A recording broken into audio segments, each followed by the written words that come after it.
لله الكريم المنان على ما هدانا إلى الإسلام وأرشدنا للإيمان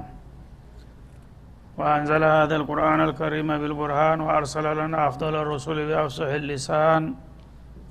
فله الحمد والشكر على هذه النعم العظيمة والآلاء الجسيمة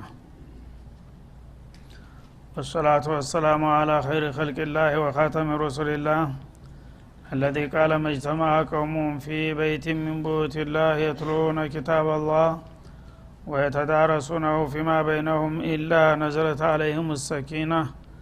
وغشيتهم الرحمة وحفتهم الملائكة وذكرهم الله في من عنده وعلى آله وصحبه ومن اهتدى بهديه وبعد. فقد وقفنا في الدرس الماضي عند قوله جل وعلا من سورة آل عمران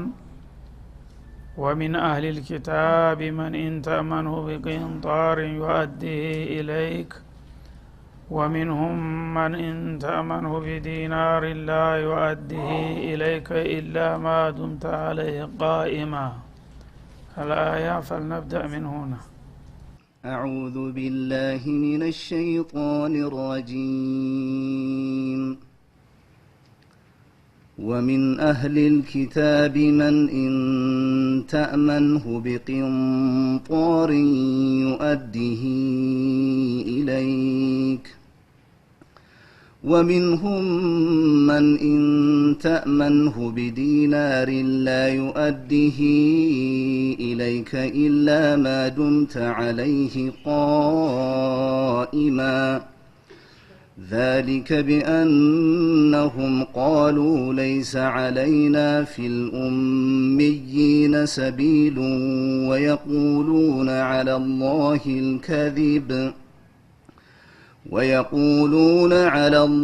الكذب وهم يعلمون. بلى من أوفى بعهده واتقى فإن الله يحب المتقين. إن الذين يشترون بعهد الله وأيمانهم ثمنا قليلا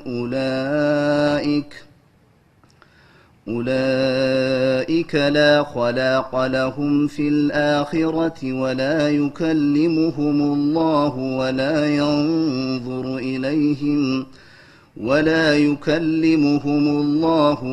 ينظر إليهم يوم القيامة ولا يزكيهم ولهم عذاب أليم. وإن منهم لفريقا يلوون ألسنتهم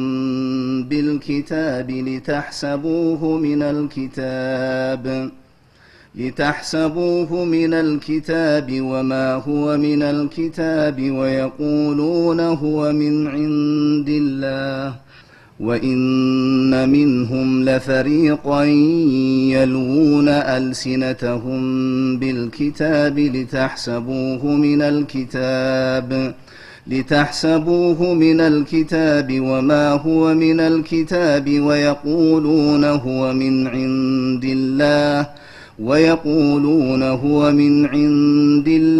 وما هو من عند الله ويقولون على الله الكذب وهم يعلمون. ما كان لبشر أن يؤتيه الله الكتاب والحكم والنبوة ثم يقول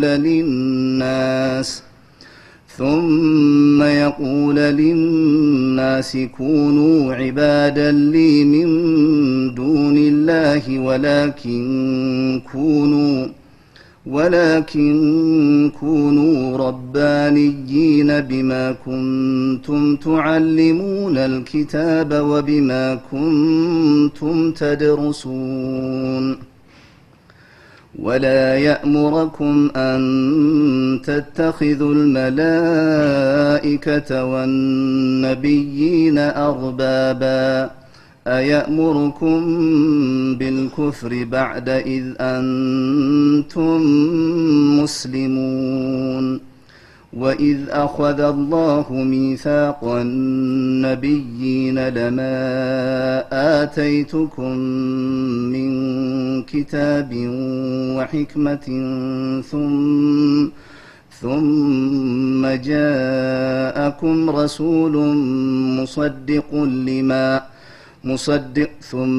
جاءكم رسول مصدق لما معكم لتؤمنن به ولتنصرنه قال أأقررتم وأخذتم على ذلكم إصري قالوا أقررنا قال فاشهدوا وأنا معكم من الشاهدين فمن تولى بعد ذلك فأولئك هم الفاسقون أفغير دين الله يبغون وله أسلم من في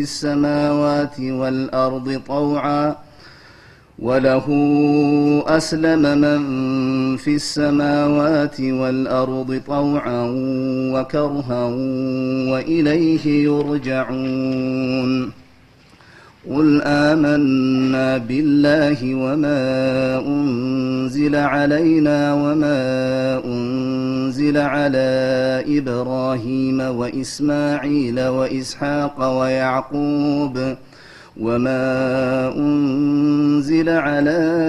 إبراهيم وإسماعيل وإسحاق ويعقوب والأسباط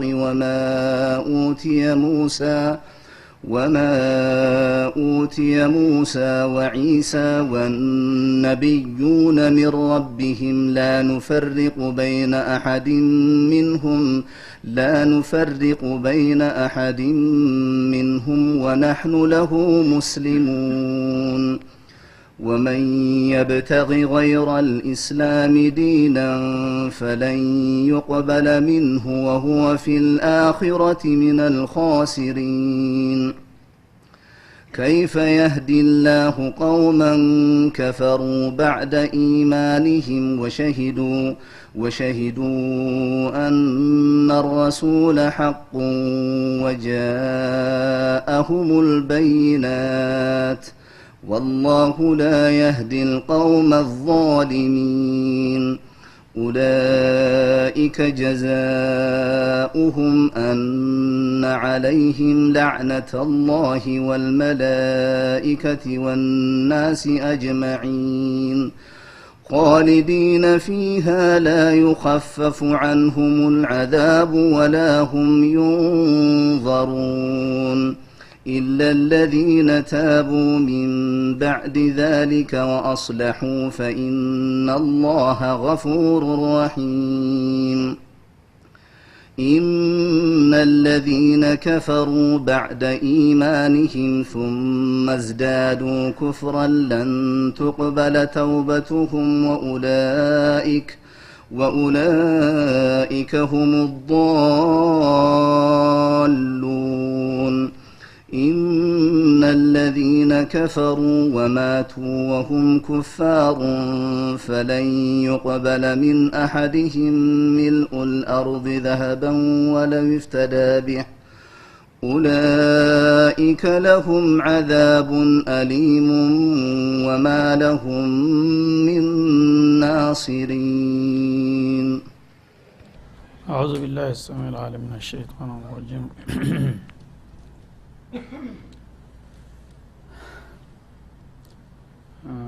እሺ ባለፈው ደርሱ በሚቆምበት ጊዜ ትንሽ ወቅት ስላለቀ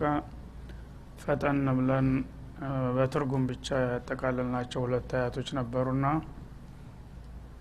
እነሱን ለማያያዝ ያህል ወደ ኋላ መልሳለሁ ማለት ነው። አሁን ከተነበበው ወላ ተኡሚኑ ኢላ ሊመን ተቢዐ ዲነኩም ስለ አህለል ኪታቦች ተንኮል በተለይም ስለ ይሁዶች ያወሳ ነበር ያለው ማለት ነው። ወላ ተኡሚኑ ኢላ ሊመን ተቢዐ ዲነኩም የናንተን እምነት የተከተለ ወገን ካልሆነ በስተቀር እናንተ ነብይ ነኝ ብሎ እንኳን ቢመጣ አትመኑለት እያሉ ያስየራሉ። ሲል ያጋልጣል አላህ Subhanahu Wa Ta'ala በመዲና ዙሪያ የነበሩ ይሁዶች ነብዩ በትክክል የአላህ መልእክተኛ መሆናቸውን እያወቁ በዘረኝነት ተጠምደው ህዝቦችን የተለያዩ ደባና ተንኮልን ይመክሯቸው ነበር ማለት ነው እና ተራው ህዝብ ተሽሎ ይሄ ሰውዬ እንደሚለው የአላህ መልእክተኛ ከሆነ ሳንቀበለውና ሳንከተለው ከቀረ አላህ ይጠይቀናል ምን ይለናል እያሉ ያስቡ ነበር ግለሰቦች መሪ ተብየዎቹ ግን በእንግዲህ በዘረኝነትና በጥቅም ተመርዘው ይሄ ሰውዬ እውነት የአላህ መልእክተኛ ነው ብለን ከተቀበልን እኛ ከመሪነቱ ቦታ ልንገለል ነው በሚል ስጋት አይናቸውን ጨፍነው ደባይ አይዶልቱ ነበር ማለት ነው እና ወላ ተኡሚኑ ለህዝቦቹ ምን ይሏቸዋል ይሄ አዲስ ነብይ ነኝ ብሎ የመጣው ሰውዬ እሱ እንኳን ነብይ ነኝ ብሎ ቢሰብካችሁ እንዳታምኑለት ይሏቸው ነበር በተቃራኒው ማለት ነው እነሱ እንግዲህ የተውራት ሊቆች እንደመሆናቸው እንዳውም ይሄ ወርቃማ እድል ነው ደግሞ የማይገኝ ጣናውና እንዳያመልጣችሁ ብለው በመምከር ፈንታ በተቃራኒው እንደገና የዋሆችን ወደ መልካም እድላቸው እንዳይመጡ በማገድ ወላ ተኡሚኑ ይሏቸዋል አትመኑ ኢላ ሊመን ተቢዐ ዲነኩም የእናንተ እንዲን ለተከተለው እንጂ ይሁዲ ሆኖ የሚመጣ መሪ ካልሆነ በስተቀር ከዛ ውጭ ይሁዳ ያልሆነ ሰው ወይም ይሁዲያ እንዲን ያልተከተለ ሰው የአላህ መልእክተኛ ወይም ተወካይ ነኝ ብሎ ቢመጣ ፍጹም እንዳትቀበሉት እያሉ ያሴሩ ነበር ማለት ነው ያው እኛ እናቀላቸዋለን ማለት ነው መጥፎ መሪዎች ሁሉ ጊዜ ይሄው ናቸው እኔ ያልኩ ይሻላል አንተ ምን ታቃለህ እያለ ይሸብባሃል ማለት ነው እና የናንተን ዲን የተከተለ እንጂ ማለት ይሁዳ የሆነ ሰው እንጂ ከዛ ውጭ የሆነ ሰው መጥቶ የሆነ ነገር ቢመግርህ እውነት ነው ብለህ እንዳትቀበልና እንዳትከተል እያሉ ይዘጓቸው ነበር ማለት ነው ለዚህ እንግዲህ አባባላቸው የተለያዩ የዋሆች እውነት መስለዋቸው እውነት ይሄ ነገርማ እውነት ቢሆን ኖሮ አለቆቻችን እኮ ያውቁት ነበር እነሱ ይፈቅዱና ይወዱ ነበር እነሱ ከተቃወሙትስ እኛ ባይገባን ነው ብለው ወደ እነሱ እንዲሸነገሉና እንዲገለሉ አደረጓቸው ማለት ነው ይሄን ይያሉ መሆኑን አላህ አጋለጠ ማለት ነው እናንተ አምናችኋቸው ለትክክለኛ አመራር ይበቃሉ ያላችኋቸው አለቆቻችሁ እናንተን አደጋ ውስጥ እየጨመሯችሁ መሆኑን ወቁና ራሳችሁ ለራሳችሁ አስቡ ይላቸዋል ማለት ነው ይሄ في كل زمان ومكان ያለ ነገር ነው قل ان الهدى هدى الله على الله መልሱም ባጭሩ ሲሰጥ ትክክለኛ መመሪያ ማለት የአላህ መመሪያ ነው አላህ Subhanahu Wa Ta'ala ፍጥረታትን በሙሉ የፈጠረው እሱ ነው ለፍጥረታት ደግሞ ይበጃል የሚለውን መመሪያ ማስቀመጥና መምረጥም ያለበት እሱ ነውና ዘረኞችና ጥቅመኞች እንደሚሉት ሳይሆን አላህ የመረጠው ትክክለኛ መንገድ ነው መዳኛ ሊሆን የሚችለው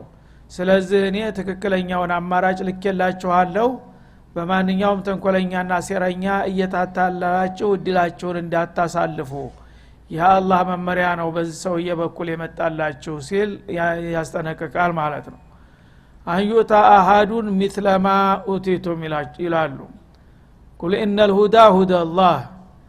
ትክክለኛና አማራጭ የሌለው ቀና መመሪያ ማለት የአላህ መመሪያ ነው ይህ የአላህ መመሪያ ደግሞ በነብዩ መሐመድ በኩል አለይሂ ሰላቱ ወሰለም የተላከላችሁ እንጂ የናንተ ሴረኞችና ዘረኞች የሚያቀነቅኑት ወሬ አይደለም የመዳኛው አቅጣጫ በላቸው ይላል እነሱ ከእንግዲህ ቀጥለው ምን ይላሉ አዩታ አሃዱ ሚስለማ ኡቲቱም ቁል ኢነል ሁዳ ሁደላህ የሚለው ቃል በመሐከል ጣልቃ ገብቶ ነው የአላህ ማስጠንቀቂያ ማለት ነው የነሱ መግለጫ ይቀጥላል መጀመሪያም ብለው ነበር ወላ ተኡሚኑ ኢላ ሊመን ተቢዐ ዲነኩም ብለው ነው የተነሱት የናንተን ዲን የናንተን እምነት ያልተከተለ ሰው ሐቅ ነው ብላችሁ እንዳታምኑለትና እንዳትከተሉት ይላሉ አዩታ አሃዱ ሚስለማ ኡቲቱም እናንተ የተሰጣችሁትን እድል አይነት ተናንተ ውጭ ሌላ ሰው ይሰጣል ብላችሁ እንዳታምኑ ይሏቸዋል ማለት ነው ሱብሃንአላህ መልካም እድል ከሆነ በይሁዳ ብቻ ነው መምጣት ያለበት ከዛ ውጭ ሆኖ ማንም ጎሳ እኔ መልካም እድል ይጀመጣው ንቡዋ ተቀበልኩ ቢል እንዳትሰማው ብሎ ያድምበታል ማለት ነው እና አላህ Subhanahu Wa Ta'ala ይሄ መግለጫ በጣም አደገኛ ከመሆኑ የተነሳ የራሱን ማስጠንቀቂያ በሁለቱ አረፍተ ነገር መካከል ጣልቃ አስገባ አላህ Subhanahu Wa Ta'ala እነሱ እንዲበሏቸው እንጂ ቁል ኢነል ሁዳ ሁደላህ አለ እንዲህ አይነቱን የሰረኞችና የዘረኞች መግለጫ ጆሮ አትስጡት መዳን ትፈልጋለህ መዳን የምትፈልግ ከሆነ የመዳኛው መንገድ የአላህ መንገድ ብቻ ነው እሱ ደግሞ በመሐመድ በኩል እንጂ እነሱ የሚሉት አይደለም ሲል በመሐከል ጣልቃ አስገብቶ ነው የራሱን ማስጠንቀቂያ ማለት ነው እነሱ አንዩታ አሐዱ مثل ما اوتيتم የሚሉት ይሁዶቹ ናቸው እናንተ ይሁዶች ተጥንት ጀምሮ ያው በብዙ ነብያት እየተቀባበለ የመጣው እምነታችሁ ይሄ ብቻ ነው የመዳኛው አቅጣጫ እና አሁን ደግሞ ሌላ አዲስ ተረኛ መጣ ብላችሁ እውነት መስሏችሁ ከኛ ውጭ ወደ ሌላ እንዳታመለክቱ በማለት የሚያሰሩትን ነገር አላህ Subhanahu Wa Ta'ala አጋለጠ እና ከናንተ ውጭ ማንንም ሰው የመጨረሻውን የንቡዋ እድል ይሰጠዋል ብላችሁ እንዳታምኑ ይሏቸዋል ማለት ነው አዩ ሐጁኩም عند ربكم ይሄን በሚሏቸው ጊዜ አሁንም ተራ የዋሆች ተነዛ ተሽለው ይሄ ነገር ምናልባት እናንተ እንደምትሉ ሳይሆን ቀርቶ አላህ መርጦትና ልኮት ከሆነ ነገኮ አላህ ፊት ሊፋረድን ይችላል ይሄ ሰውዬ ጌታ ፊት ያው መልእክትህን አድርሸላቸው ሳይቀበሉኝ ቀሩ እነዚህ ሰዎች ብሎ ከከሰሰንና ለፍርድ ካቀረበን ምን ይበቃናል ሲሏቸው አሁንም መልሱ ምን ሆነ አው ይሐጁኩም عند ربكم ولا تؤمنوا ان يحجوكم عند ربكم ከናንተ ውጭ ሆኑ ወገኖች ጌታ ዘንድ ከሰው ይፋረዱናል ብላችሁ ይሄ ማስፈራሪያ ቢሰጣችሁም አትመኑት እንደዚህ ነገር የለም ይሏቸዋል ማለት ነው ተነጭራሹ ግግም ብለው ማለት ነው ማንንም አይጠይቃችሁም ማንንም አይከሳችሁም እነሱ ደግሞ እነማን ናቸውና ነው እናንተን ጌታ ፊት ከሰው ለችግር ሊያጋልጧችሁ የሚችሉት በእኛ ይሁንባችሁ እመኑን ምንም ችግር የለም ማንንም አይከሳችሁም ይሏቸዋል ማለት ነው ቁል ኢነል ፈضለ ቢየዲላህ አላህ እና ይሄ ሁሉ ችግር ምንድነው እነሱ ቀደም ሲል የተሰጣቸውን እድል በተግባር ጥለውት ይያሉ በስም ግን መተውን መላቀቁን ስላልፈለጉ ነው እና እንግዲህ አላህ የሰጣቸውን አማና ተውራትን እንደ መመሪያ ቢቀበሉና ቢከተሉት ኑሮ ተውራት ራሱ ይጋብዛል የሚመጣው ተረኛ ነብይ ሲመጣ ተቀበሉና ወደዛ ተሸጋገሩ እንጂ በእኔ ብቻ ተወሰናችሁ ቁጭ በሉ አይልም ግን ያን ሁሉ ተተውታል ማለት ነው ስሙም ብቻ ግን نحن شعب الله المختار እኛ አላህ የመረጠን ዘሮች ነን በእንተኛ ውጭ ምንም ማንም ሰው ሊመጣና ነብይነትን ሊያበስር አይገባም የሚል አቋም ይዘዋል ማለት ነው ለዛ አባባላቸው አሁንም አላህ ምን አለ ቁል ኢነል ፈضለ ቢየዲላህ ይሄ ትሩፋት እኮ መልካም ዲል በአላህ እጅ ነው ለእናንተም የሰጣችሁ አላህ አይደለም እንዴ ታዲያ ለእናንተ የሰጠ ጌታ ለሌሎቹ ስም አይሰጥበት ምን ምክንያት አለው ባላቸው ይላል እንግዲህ ይሄ ነገር እኛው ራሳችን ቆፍረን ፈጥረነው ምትሉ ከሆነ ይሄ ሌላ ጉዳይ ነው ግን ማን የሰጣችሁ የተጥንት ጀምሮ ተውራትን በርካታ ነብያትን በእናንተ ዘረግንድ እንዲመጣ ያደረገው ይሄን ትሩፋት ናጸጋ ያጎናጸፋችሁ ማን ነው ብለህ ብትጠይቃቸው አላህ ነው የሚሉት ይሄ ከሆነ ታዲያ አላህ ለአንድ ጎሳ በአንድ ወቅት አንድ ዲል ከሰጠ ለሌላው ደግሞ በሌላ ጊዜ ቢሰጥ የሚከለክለው አለ ወይ የአላህ ትሩፋት በአላህ ስልጣን ስር እስከሆነ ድረስ ለፈለገው ያድለዋል አንድ ቀን ለአንዱ ሌላ ቀን ለሌላው ቢሰጠው ምንድነው ችግሩ እና እኛ ብቻ ነን ሁሉ ጊዜ እድለኛ መሆን ያለብን የምትሉት ይሄ ከዘረኝነት በስተቀር ሌላ ምን ትርጉም ይኖረዋል አላህ ፍጥረታቶች የሁሉ ጌታ ነው ሁሉን የፈጠራቸው እሱ ነው እድላቸውንም የሚያድላቸው የሚያከፋፍላቸው እሱ እስከሆነ ድረስ ተናንተና ለእናንተ አባቶች ለእናንተ አያቶች የሰጠውን እድል ዛሬ ደግሞ ለሌሎቹ እድል አልደረሳቸው ቢሰጣቸው ምንድነው ችግሩ በላቸው ይላል والله واسع عليم الله واسع الفضل الله ትሩፋቱ ሰፊ ነው በመሆኑም ለሁሉም ህዝቦች ያድለዋል ማለት ነው እንደገና ደግሞ መታደል የሚገባቸውን በየዘመኑና በየሀገሩ ያቃል እሱ الله اعلم حيث يجعل رسالته እንደሚለው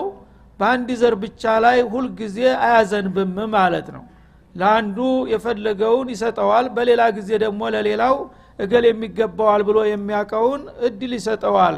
እናንተ ግን ሁሉ ጊዜ በአንዲት ብሔረሰብ ብቻ ላይ ነው የሱ ጸጋ መንቆርቆር ያለበት ከሱ ውጭ ያሉ በሙሉ የቤተ መልካች ይሆናሉ ብላችሁ ነው የምታስቡት። ይሄ ደግሞ